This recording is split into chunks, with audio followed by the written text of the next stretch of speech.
Alors que le conflit se poursuit à Gaza, les Palestiniens qui espèrent échapper à la violence empruntent le point de passage de Rafah qui relie la bande de Gaza à l'Égypte.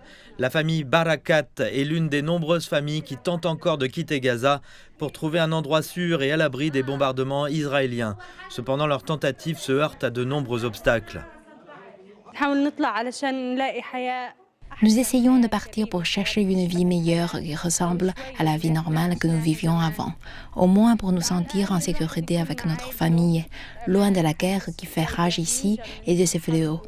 Nous prions Dieu pour qu'il réunisse un jour notre famille. Ahed Barakat, la sœur de Nour, a pu se rendre seule et à grands frais en Égypte pour se faire soigner. La famille n'a pas les milliers de dollars nécessaires pour payer le voyage aux autres membres de la famille qui doivent donc rester à Gaza. J'ai pu me rendre de Gaza en Égypte après une longue lutte et de longues souffrances. Ma famille est restée à Gaza et j'ai peur qu'il ne leur arrive quelque chose de grave pendant la guerre.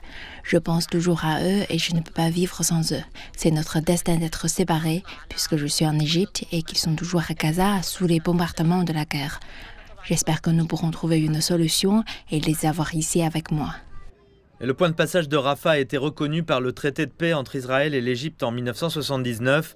Ce point de passage, parfois appelé ligne de vie, est un port international qui relie la bande de Gaza à la péninsule égyptienne du Sinaï. Pour beaucoup, c'est le seul moyen de sortir de l'enfer.